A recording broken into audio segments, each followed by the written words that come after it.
Gente, tudo bom? Vamos continuar refletindo no tema das nossas duas últimas reflexões, o que significa ser igreja, tá bom? Dessa vez eu gostaria de usar o texto de Mateus, capítulo 16, verso 13 ao 19. A tradução que estou usando é NVI, Karen. Mateus 16, 13 a 19.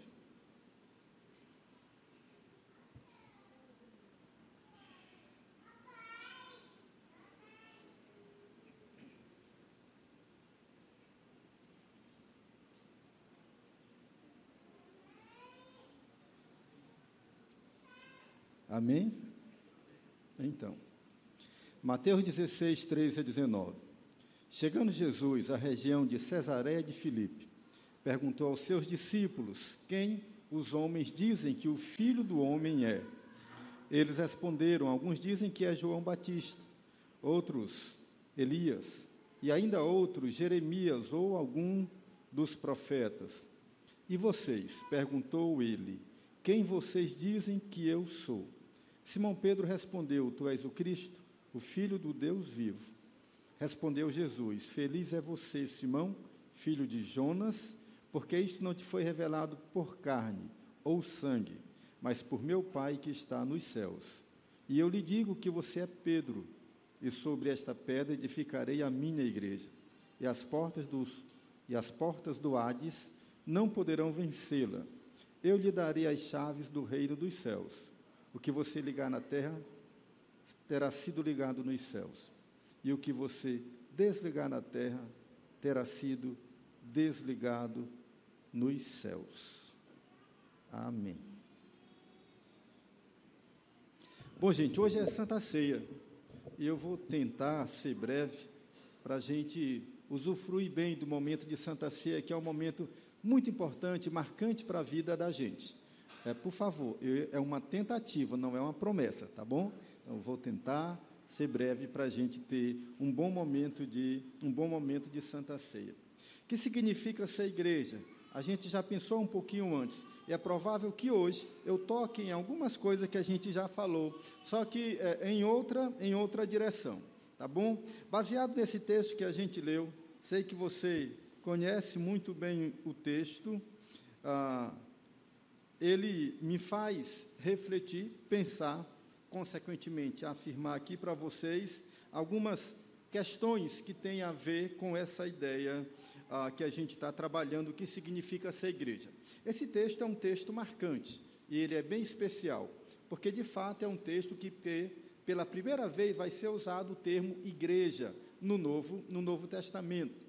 E é marcante porque essa conversa de Jesus com os seus apóstolos, ele vai exatamente fazer essa transição entre Jesus e a ideia do que ele está formando, ou seja, da igreja, e como ele vai conduzindo esse diálogo para tornar compreensível para os discípulos a ideia do que é ser igreja. Baseado, portanto, no texto, né, eu gostaria de pensar pelo menos 4 coisas acerca da igreja. Primeira delas, a igreja tem suas bases na revelação divina.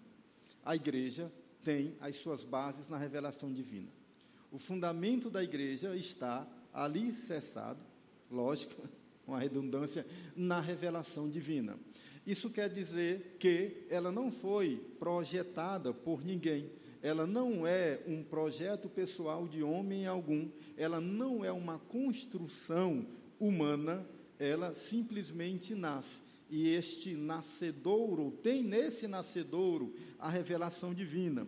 Considerando que esse texto é a primeira vez que vai ser usado o termo igreja, e é exatamente nele que se dá essa gênese do que nós chamamos de igreja, e tem nela o Jesus Cristo conversando com os seus apóstolos, e todo o texto, toda a trama, nasce a partir de uma pergunta de Jesus Cristo.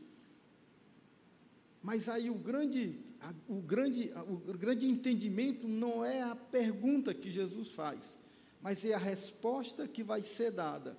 E como Jesus pega essa resposta que é dada e introduz a ideia ou o termo igreja na vida dos apóstolos, de maneira que isso se dá baseado em uma revelação.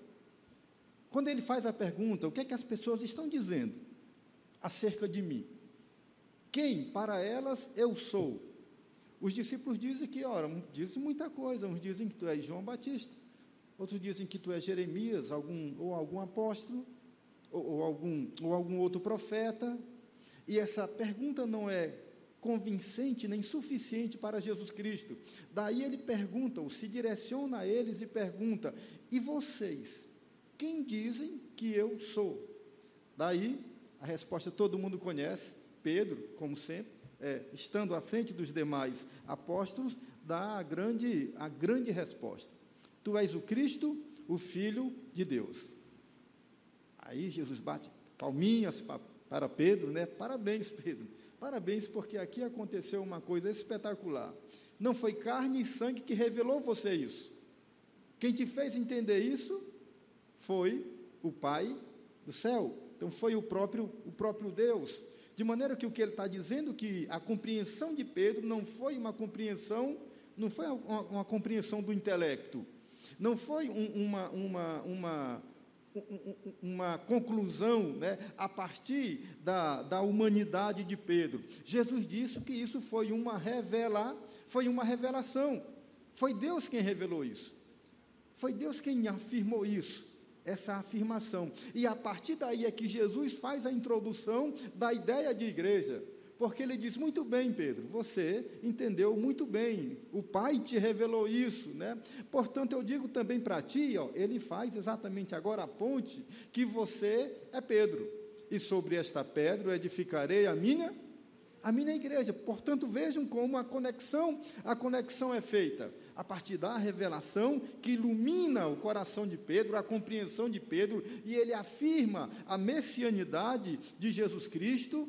Ele faz essa progressão para a compreensão de igreja. Portanto, aqui é a origem, a gênese do que é ser igreja. E nós temos aqui uma coisa muito clara, porque isso nos diz que a igreja tem suas bases na revelação divina. E aí tem um texto que corrobora essa ideia, porque o que nós somos, e somos nós que somos a igreja, nasce a partir do projeto redentor de Deus, através de Jesus Cristo, e da mentalidade que Ele agora concede à sua igreja, ao seu povo, aqueles que se tornam agora membros desta igreja. Daí a gente tem lá em 1 Coríntios 2, 11 a 16, uma compreensão de Paulo acerca disso, de como a gente entende as coisas de Deus. E ele diz assim, 1 Coríntios 2, 1 a 16: pois quem dentre os homens conhece as coisas dos homens, a não ser o espírito do homem que nele está? Da mesma forma, ninguém conhece as coisas de Deus, a não ser pelo Espírito de Deus. Nós, porém, não recebemos o Espírito do mundo, recebemos o Espírito que procede de Deus, para que entendamos as coisas que Deus nos tem dado gratuitamente. Dessas coisas, nós também falamos, não com palavras ensinadas pela sabedoria humana, mas com palavras ensinadas pelo Espírito, interpretando verdades espirituais para aqueles que são espirituais. Quem não tem o Espírito não aceita as coisas que vêm do Espírito, pois lhe são loucura, ou lhe parecem loucura. Ele não é capaz de entendê-las, porque elas são. Mas quem é espiritual discerne todas as coisas, e ele mesmo por ninguém é discernido, pois quem conheceu a mente do Senhor, para que possa instruí-lo? Nós, porém, temos a mente de Cristo. Nós, porém, temos a mente de Cristo. E as coisas de Cristo se discernem espiritualmente, de maneira que a carne não compreende isso, de que a razão humana comum não compreende isso. era o que estava acontecendo, o que as pessoas pensavam de Cristo. E a gente tem ali uma série de respostas, mas respostas que não são respostas plenas, nem verdadeiras. No entanto, é na revelação que Pedro tem, que Jesus diz, de fato, aconteceu aqui o que eu esperava. Deus revelou, e imediatamente ele faz essa conexão com a vida da igreja. Pedro, tu és Pedro, e sobre esta pedra eu vou edificar a minha igreja. Daí, de uma maneira muito clara, as nossas bases de conhecimento, elas estão alicerçadas na revelação divina. Ora, isso não quer dizer que as compreensões outras, a partir de outras perspectivas, de outras ciências, elas não sejam válidas, se elas têm o seu valor. Sim, elas têm o seu valor, elas nos ajudam a compreender-nos como um sujeito social, as mudanças, as transições, os tempos, as influências, isso sim nos ajuda, mas, essencialmente, para aquilo que interessa a gente, a igreja tem as suas bases na revelação divina. É a partir da nossa compreensão espiritual, é a partir do que Deus revela a nós, que nós nos compreendemos como igreja. E essas verdades, elas são inalteráveis. Elas foram ontem, são hoje e o serão eternamente. Daí que cabe sempre a cada um de nós ter esta consciência de que caminhamos por uma revelação de Deus, de que há algo muito maior do que a nossa limitada compreensão ou de qualquer outra pessoa pode dizer plenamente o que é a igreja, ou como é a igreja, ou o que ela faz, ou da sua importância ou não, principalmente isso, ou da sua importância ou não. Porque essa tentativa de diminuir, de decrescer, e quase em alguns momentos de tentar apagar a existência da igreja e o papel dela neste mundo, já foi tentada muitas vezes. No entanto, para todos aqueles homens e mulheres que amam a Deus e vivem para Ele, que têm uma compreensão clara que a nossa natureza, a natureza de igreja, ela é uma compreensão para além da razão comum, ela está firmada, ela estará firmada, ela sempre manterá o seu caminho. E isso é muito bacana, porque, por exemplo, em algumas gerações atrás, nós que gostávamos, por exemplo, de teologia, que é uma ciência, não é uma revelação, é uma ciência que tenta compreender a revelação, e quando nós nos apresentávamos para estudar a teologia, todo mundo ficava preocupado, porque achava que iam desvirtuar a nossa fé e a nossa espiritualidade, que o conhecimento poderia comprometer o coração puro daquele que ama a Deus e que se compreende como igreja de Deus. E isso trouxe sempre muita resistência. E é bem verdade que a gente viu um monte de coisa. Essas coisas sempre foram importantes e são importantes. No entanto, internamente, nós sabemos que a nossa base principal está na revelação divina. Amém? Petra é o nome dela? Recentemente lançou um pequeno filme, um curta-metragem sobre a vida do Silas Malafaia, acho que bem recente, um documentáriozinho que ela fez, e de certa maneira ela tenta nesse documentário afirmar compreensões sobre a vida da igreja.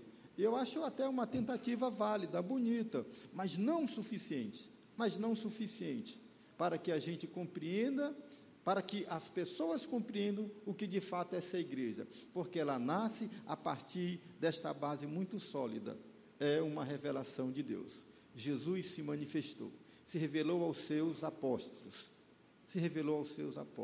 anunciou a palavra de Jesus, descortinou o véu, se apresentou como Deus, trouxe uma mensagem poderosíssima, mudou o coração das pessoas, e essa mudança extraordinária não pode também ser explicada, não pode, você nunca vai convencer ninguém, acerca da tua fé e da mudança de vida que houve em ti, porque esse tipo de experiência é uma experiência que transcende as nossas compreensões humanas comuns, porque a base que a igreja tem nas suas bases a revelação divina. Amém?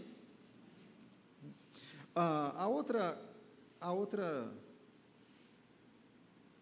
coisa que a gente pode perceber também nesse texto, que se constitui no nosso segundo ponto de reflexão, é que a igreja tem uma compreensão plena e clara de quem é Jesus, o Cristo.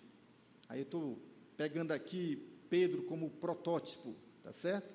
Como protótipo da igreja, pensando na resposta que ele deu.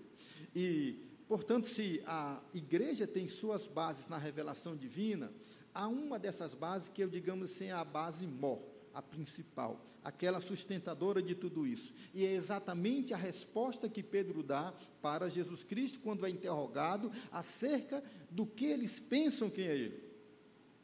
Quem é Jesus? Tu és o Cristo, o Filho de Deus.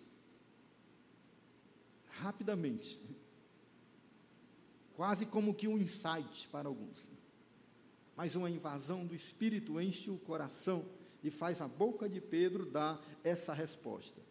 E ele, diferentemente das outras respostas que propuseram e falaram para Jesus, que era insuficiente, ele dá a resposta completa, a resposta clara.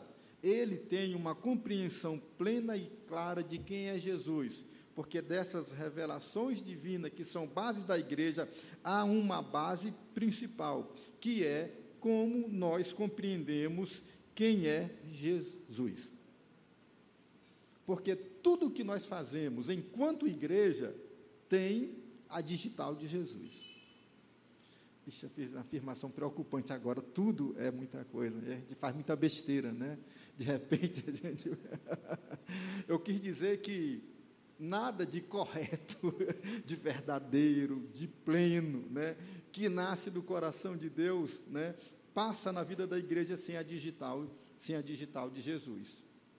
Então, dentre as muitas coisas que nós fazemos, as equivocadas devem ser creditadas a nós mesmos, às nossas impulsividades humanas, né, e algumas vezes até aos nossos interesses humanos, mas fora esses deslizes, e que são deslizes, né? O que acontece na igreja tem a digital de Jesus. Conversão tem a digital de Jesus. Tem a digital de Jesus. Não tem como pensar noutra coisa. Missão da igreja tem a digital de Jesus. Serviço tem a digital de Jesus. Adoração tem a digital de Jesus.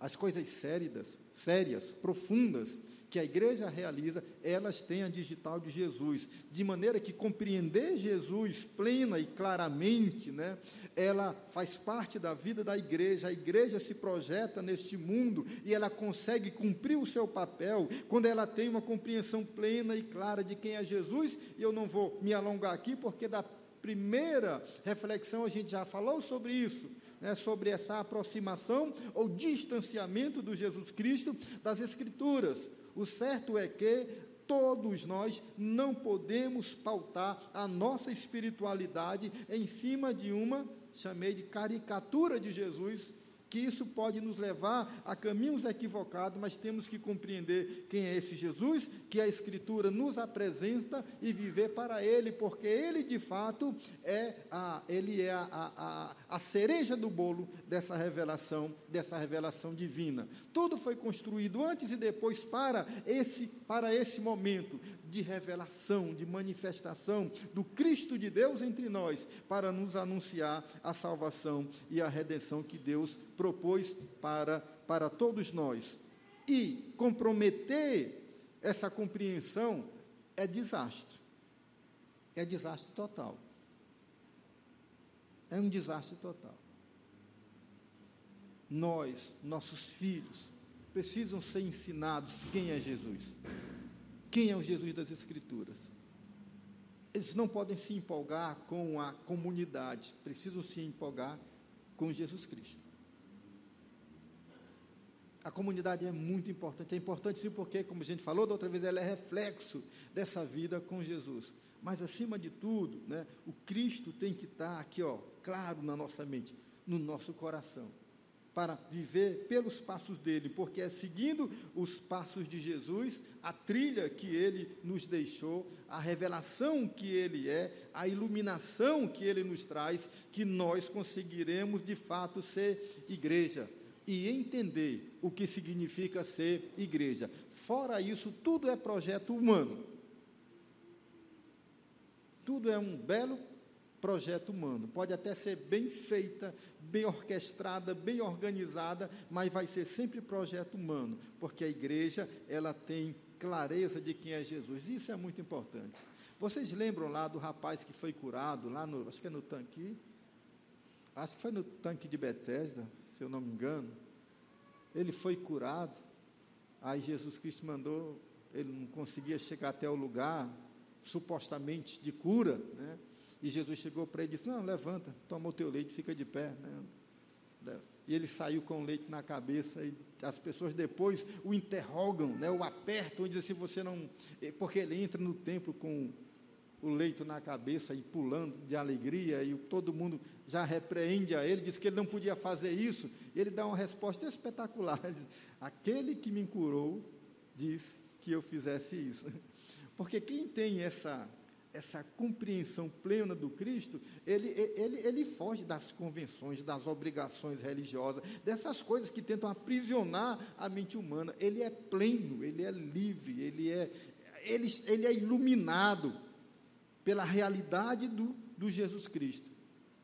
E é esse tipo de gente que de fato é igreja, e é esse tipo de igreja que de fato é capaz de abalar este mundo e oferecer de fato uma proposta de vida diferente desta que as pessoas estão seguindo. Amém? Mais uma coisinha. A igreja, segundo o mesmo texto, é uma edificação em propriedade de Cristo, concordam? Como é que diz o texto?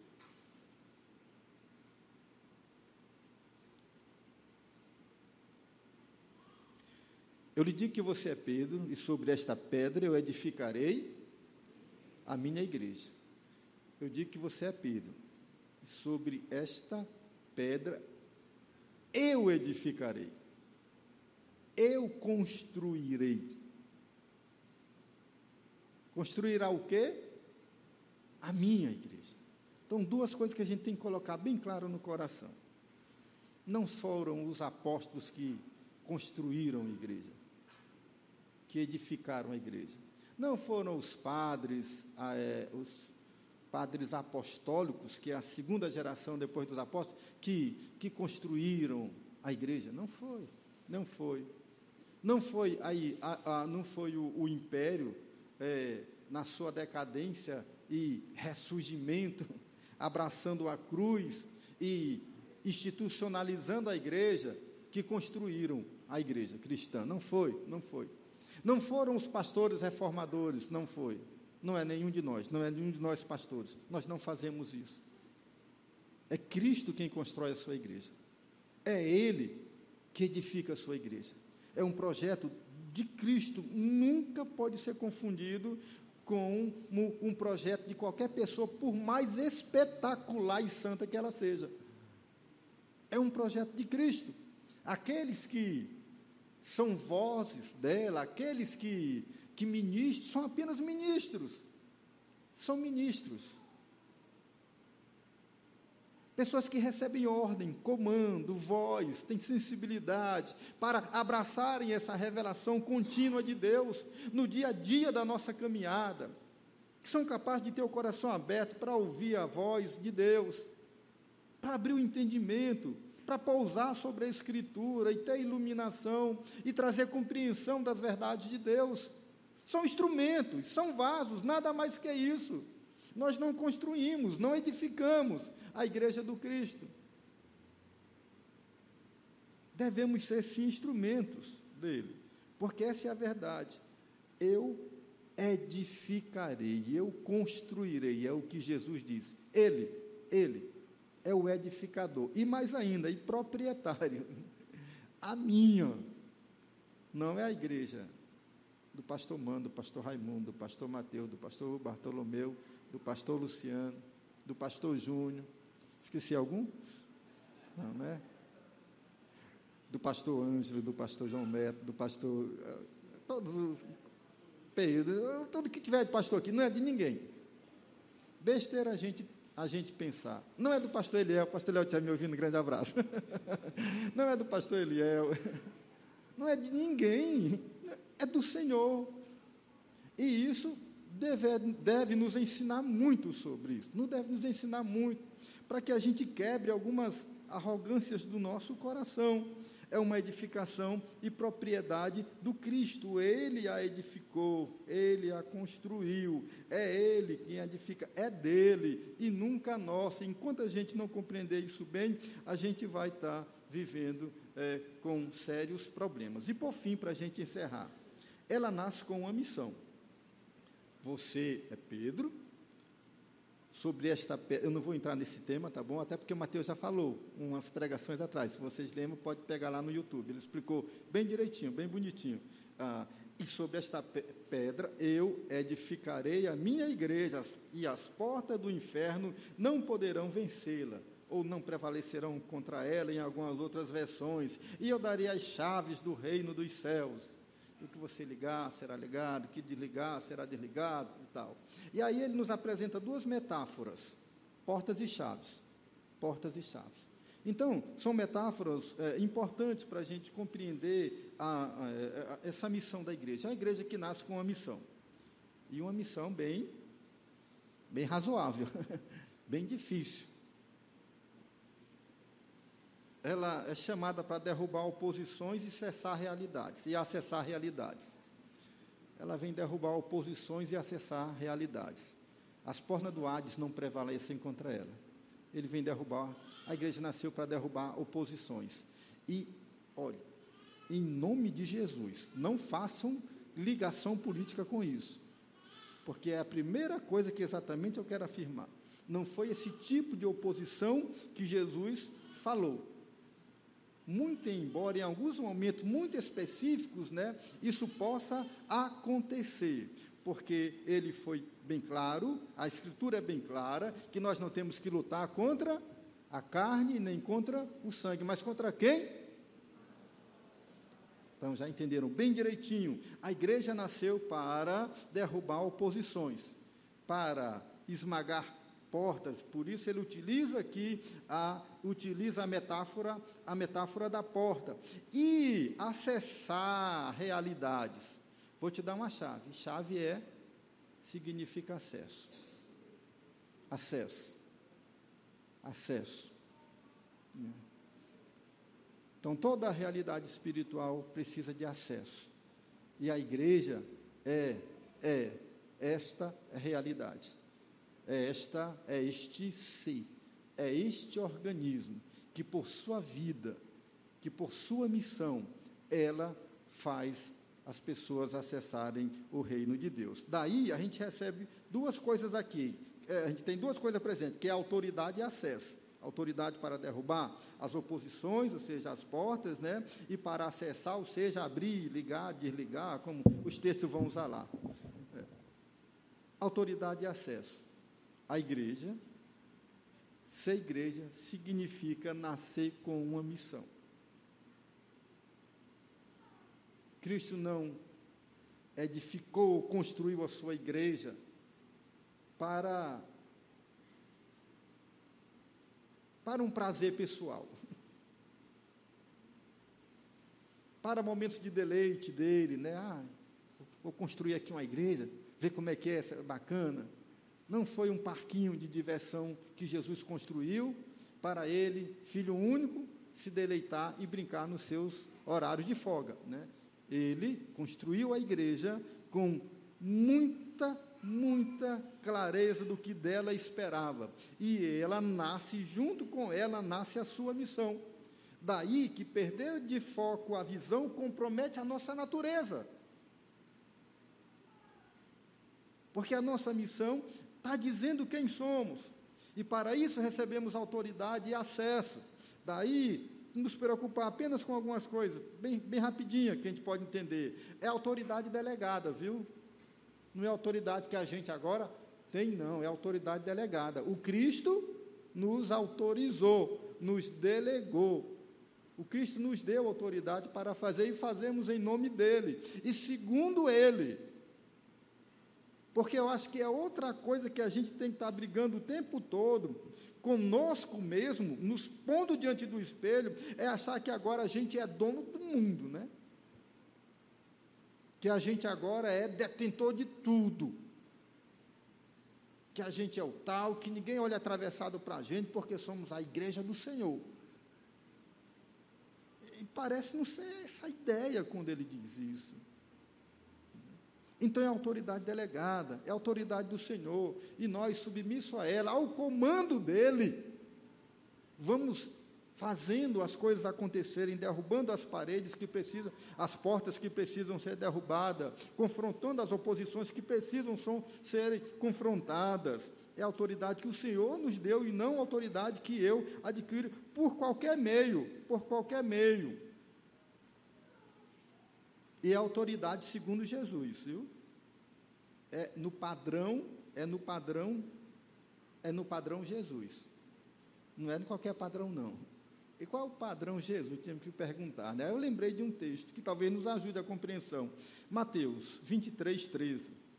Mateus 23:13, que diz assim: ai de vocês, mestres da lei, fariseus hipócritas. Vocês... Não é esse não, esse aqui é outro.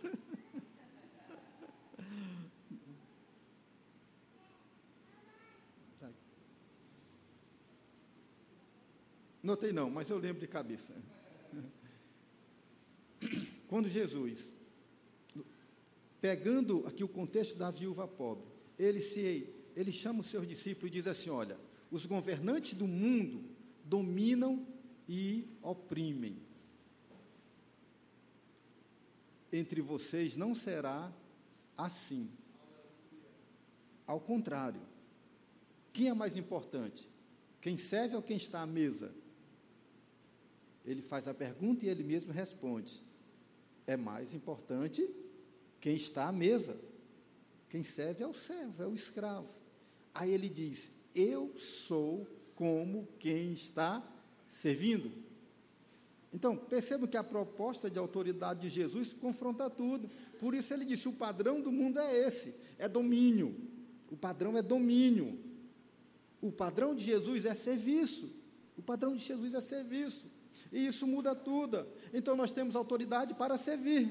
Servir ao reino e servir ao mundo carente de Deus. E nunca domínio, controle, esse tipo de coisa.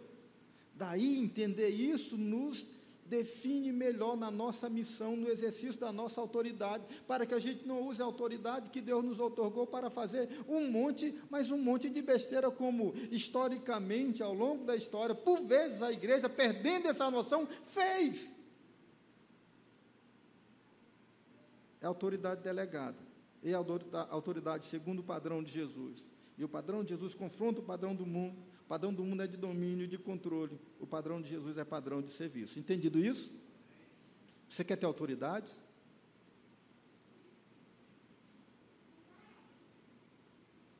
Quer mais não, né?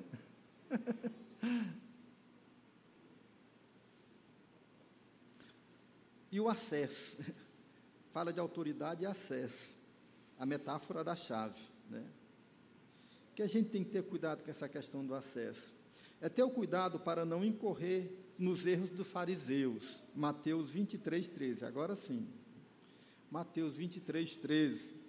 Ai de vocês, mestres da lei e fariseus, hipócritas, vocês fecham o reino dos céus diante dos homens, mas vocês mesmos não entram e nem deixam entrar aqueles que gostariam de fazê-lo.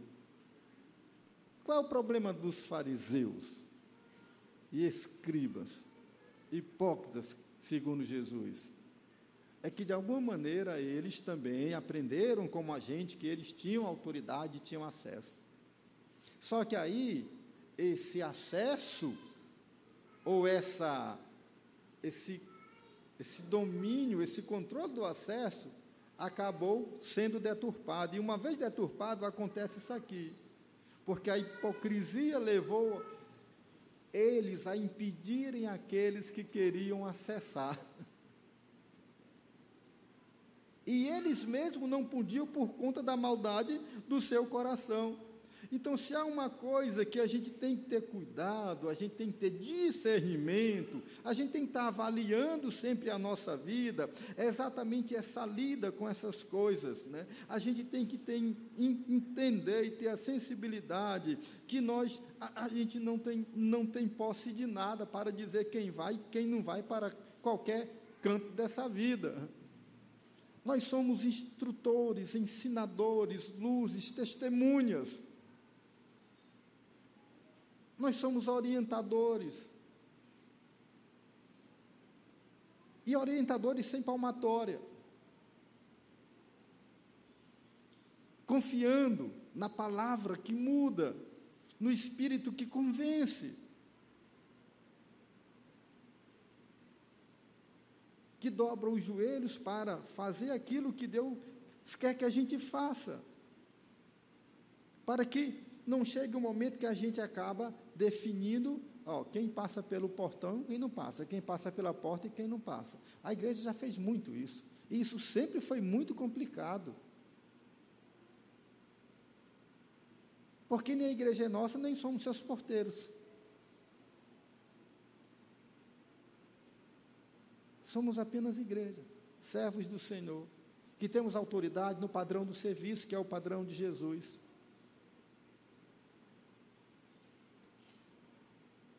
Que comunicamos a verdade que liberta, e faz o coração acessar a verdade de Deus. Que comunicamos a palavra libertadora, que convence o homem do pecado, da justiça, do juízo. Somos pessoas a serviço. Portas e chaves nos ensinam sobre essas coisas. E nós devemos humildemente nos debruçar sobre essas verdades. E estar diariamente aprendendo a ser igreja. Porque isso é muito importante e definidor do que nós fazemos neste mundo. Amém? Deu para entender? Se não entenderam, procure os outros 6 pastores que tem aí, né, para explicar e colocar as coisas em ordem. Muito obrigado, irmão, pela atenção, pelo cuidado. Muito obrigado pelo momento de palavra. Deus abençoe a todos.